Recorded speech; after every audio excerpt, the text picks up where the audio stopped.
I'm Meg. Welcome to plantfitmeg. Welcome back to the channel. Today's video is going to be a little bit different. Usually I talk about a plant-based diet, veganism, living a healthy lifestyle, but today I'm going to talk about how our family celebrates the holiday season. I mentioned in a previous video that we celebrate something called Cozyfest, and that it's a little bit different from sort of the traditional way of doing things. I asked if you wanted a video about it.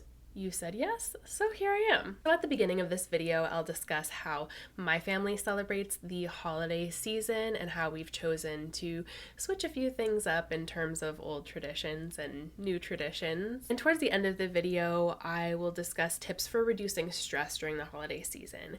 I have a previous video about tips for vegans specifically to enjoy the holiday season and survive and get through, but I have some general tips that I think might be helpful, so I thought I would share them here as well. So Cozyfest was really born out of a desire to maintain all of the best things about the holiday season, all of our favorite things, things that were important to us, traditions that we wanted to uphold, and then let everything else go. Just get rid of stress, get rid of overwhelm, get rid of pressures, feeling obligated to do certain things. And if there were pieces of the holiday season that we didn't love and didn't really want to partake in, we just wanted to let those things go and just focus on what was really important to us and what we wanted to do during the holiday season. Neither my partner, Marsh, nor I are religious, and we also didn't really want to do the whole Santa thing with our child. So we were trying to figure out how we would still enjoy the holiday season and come up with something that everyone could enjoy and have fun with, but minimize a lot of the stress and minimize the sense that you always have to do things a certain way because they've always been done this way. So we really just wanted to carve our own path and find a way to celebrate the holidays that everyone could enjoy that would really work for our own family. So a few key things that were really important to us were that it would be flexible, so we wouldn't necessarily be locked into a tradition year after year. We could always come back and communicate and figure out, what worked well during this holiday season, what didn't work well, what do we want to keep, what do we want to get rid of, and we could always kind of be refining and switching things up as we saw fit. We wanted a certain element of gift giving, but we didn't want to involve Santa in the whole equation, and we also didn't want it to turn into a monstrosity of gift giving and a lot of money spent and a lot of things accumulating our place. So we wanted to have gift giving involved, but keep it sort of on a more low-key, easy side of things. We wanted the season to feel really cozy, really warm, spending time together, but also having the ability to spend time for ourselves as well as individuals and have a little bit of time alone, whether that was completely alone or whether that is sitting in a room together, everyone's reading their own book or doing their own thing, so we're together but also doing our own thing. Another important component for us was to have a time where we can express gratitude for one another and for our lives and for what's going on, and also reflect on the previous year and what has been great about it and what has been not so great about it, and looking to the new year with brightness and with optimism, ideally, and what are we looking forward to in the upcoming year, and what kind of things would we like to do or like to learn about or explore. So those are kind of the themes we were working with, is keeping it cozy, keeping it chill, keeping it pretty light, pretty low-key, not too much pressure here and there and everywhere for specific meals or specific gifts or specific things. And we created a little structure for ourselves that's been working really well over the past few years. So we've kind of split it up into a 3 to 4 day celebration. And we thought it would be nice because in the past, when we were kids, we both celebrated Christmas. And it was this huge lead up to Christmas Eve and then Christmas Day and Santa and Jesus and all the things. And it was a lot and it was overwhelming and it was wonderful. I don't want to degrade anything that was going on, you know, in my childhood holiday seasons, because it was usually a very happy time and a lot of fun. But we wanted to just switch it up so that things would be spread out a little bit more and we could just do it in a calmer, slower way. So on day one, during the day, we sort of discuss what we would like to do ahead of time. So in some instances, that's going out and adventuring, doing some kind of outing together.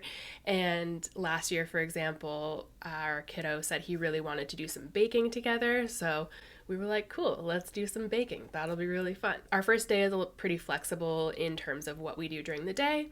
And then getting more into the evening, we typically exchange pajamas and a book. And this is not like a revolutionary idea. I know that a lot of people do that, but it was really important to us to keep it really cozy and fun. And it's more so gifting for our son rather than gifting to each other as much. Oftentimes we don't need things, like we don't need new pajamas or new items like that because they don't wear out, we don't grow out of them. It's different. So we get new PJs for our kiddo for sure. If we need them, if we have stuff that's worn out or we need to replace something, then we do that gift giving, but only if we actually need it. And then we exchange books, which is really fun. And then we can read to our son, or he can read to himself at this point. So the three of us can, like I mentioned previously, just hang out together and read at the same time, which I'm sure to some families seems completely whacked and just like, you do what? You sit in a room and you each read your own book? That's antisocial and weird. But we actually really enjoy it. We have fun with it. We stop periodically and chat with each other sometimes about what we're reading, especially our son will, chat with us about what he's reading and different series that he likes and things like that. Or if he gets through a chapter, he'll be like, hey, I'm excited, I just got through a chapter. It's just how we do it. Take it or leave it.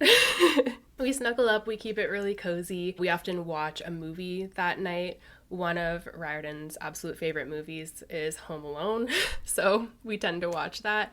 But it doesn't necessarily need to be a holiday movie, it could be anything. So that's kind of day one. Day two, we usually do some kind of breakfast, brunch, tea party kind of situation together, and that has changed over the years and looked different over the years depending on what we've wanted to do, how much work we want to put in, how much time and energy we have to make a meal. So sometimes it's our baked pancake. I'll leave the recipe below. It's super delicious.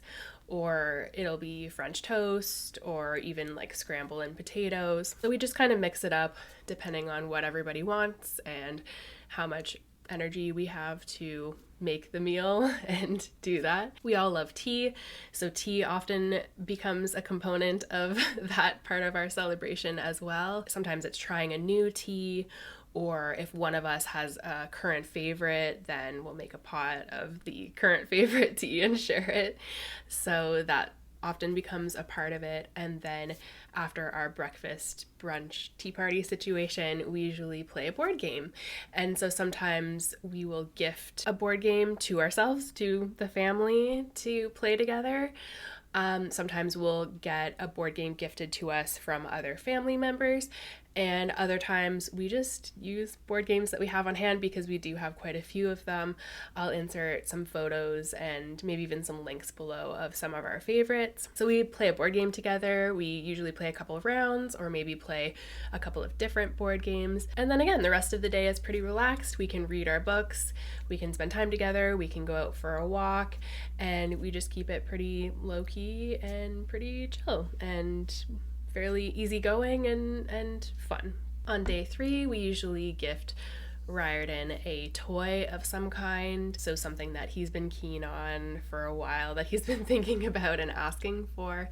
And also he has other family members who will sometimes gift things to him, particularly his uncles love to gift things. Lego is a very popular thing to be gifted to him, and in the past he's been into getting Squishmallows or Hot Wheels cars or crafting items or lots of different things. So he'll open a few gifts in the morning, and then we play with those gifts throughout the day. So we just enjoy whatever has been gifted to him from others and what we have gifted to him as well.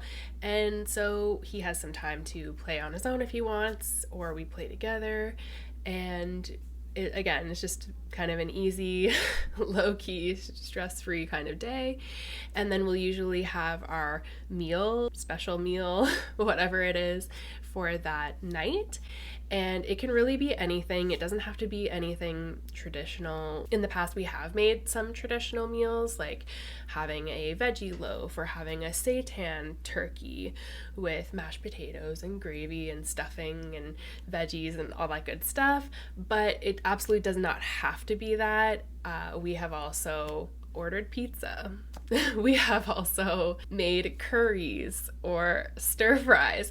So it's very choose your own adventure. We decide together as a family, and it's not a big deal. The meal is not a huge thing. We make sure that it's something that everyone enjoys, that everyone likes, everyone gets a vote, and then we decide and we go for it, and it's fun. Day number 4 can be a little bit variable depending on what's going on. We try to set it up so that day 4 is a bit of an adventure or an out-of-the-house experience. That can be anything from going for a walk, going for a hike, to going to the park, to going to see a show, or going to an event of some kind. And it doesn't always line up that happens on day 4. For example, last year we decided that we were going to go to a Cirque du Soleil show, which was so exciting. We had never been to one before. We thought it would be really cool to go do that, and we actually had that show in November and then celebrated Cozyfest in December in and around Christmas and like the holiday season. So it was a bit of an early one last year. So it's very flexible, it's very open, and so I'm not sure exactly what we're going to do this year, whether it's going to be more of a show or an event, or whether it'll be more of spending the time together doing something outdoors, or maybe going climbing or doing something active together. So we'll have to wait and see. Maybe go skating. Riordan's been really keen to go skating again, so maybe we'll do that. But that's the beauty of it, is we can figure it out as we go and see how everyone's feeling and see what everyone wants to do, and then come to an agreement about what we'd like to do. So that's Cozyfest in a nutshell. It's not anything super revolutionary. All of these things are kind of traditions pulled from other cultures and other traditions and other areas of the world and ways that other people do things, and then just picking and choosing our own adventure and putting it together in a way that makes sense to us. This idea clearly won't resonate with everyone.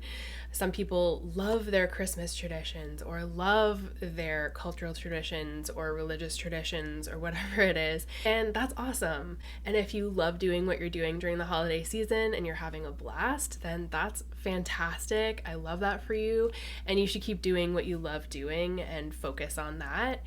That's actually my first tip here, is to really consider what's important to you during the holiday season. What do you actually want to do during the holiday season? If you could pick and choose exactly what you wanted to do without outside pressure, without outside obligation, what would it look like? Would it look like the way you're actually spending your time and energy, or would it look very different?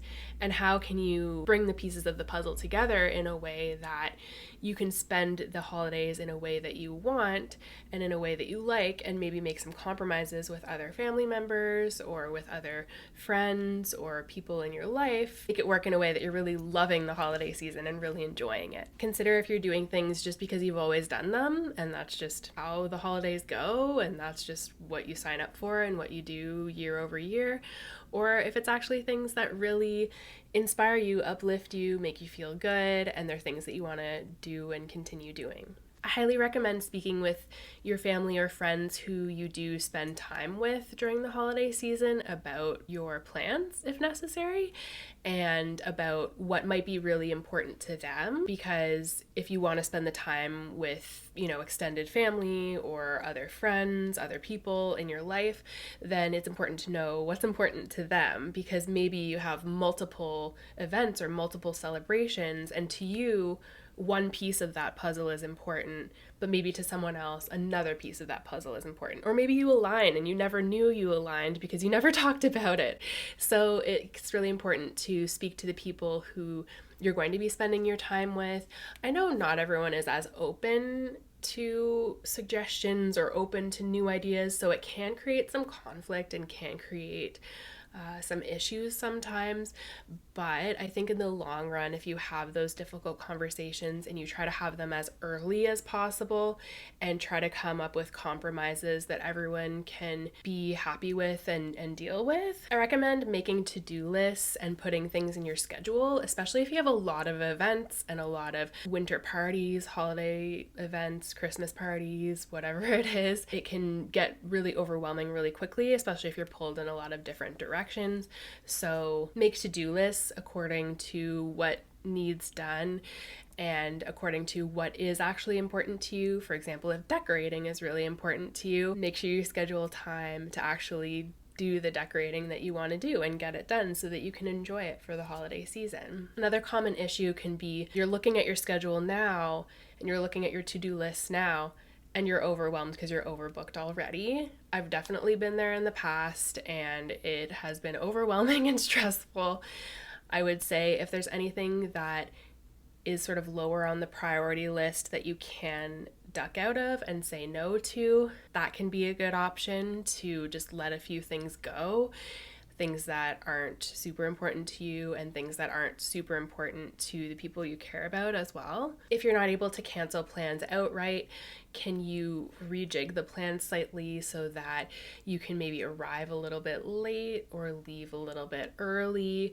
Or is there some way that you can simplify what you want to do? For example, I use the example of decorating. If your original plan was to decorate your whole house, interior, exterior, everything, how can you maybe pare that down and simplify and still decorate and have the things around you that'll make you smile and make you happy, but without being so overwhelmed by the massive job ahead of you?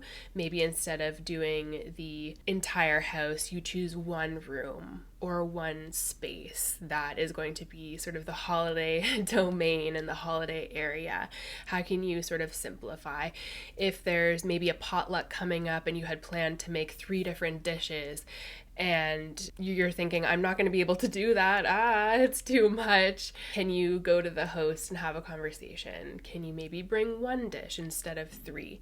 Can you maybe buy something at the shop, a veggie tray or a fruit tray, as one of the things you're bringing to simplify? Finding ways to make your life easier during the holiday season and make things more convenient and do the things you want to do, but simplify and keep it as low stress as possible. So my best advice during the holiday season is to really protect your peace and to protect your energy. Do the best you can to come up with plans with the people you care about that will work well for everyone. It can be a little bit tricky to figure that out in the beginning, depending on how people's personalities blend and how things work. But do your best to choose your own adventure. Do what's really important to you. Spend the time and spend your energy doing what you would like to do rather than being a people pleaser and focusing on what everyone else wants and what those obligations are. Remember to make time to rest and recharge your batteries as well, and make the holiday season as enjoyable as you possibly can. After the holiday season, reflect on what went well, what didn't, what you might like to switch up for next year, and then make plans accordingly for the next holiday season to make it even better, even brighter, even more fun, more relaxed, whatever you need in the context of the holiday season. I hope you really enjoyed this video and found it helpful. Thank you so much for watching, especially if you're watching through until the end of the video. Remember to like the video if you liked it and subscribe to the channel if you haven't already. I appreciate you and I'm wishing you an awesome holiday season. Let me know in the comments what kind of holiday traditions you have and what holiday traditions are just non-negotiable. You have to keep them, you do them every year, you love them. And what are maybe some traditions that you might be thinking about letting go of or might not be as important to you. I would love to hear how you celebrate the holiday season and what really makes you happy and what makes you light up during the holidays. I hope you have a great day and a wonderful holiday season, and I'll see you in the next video. Bye!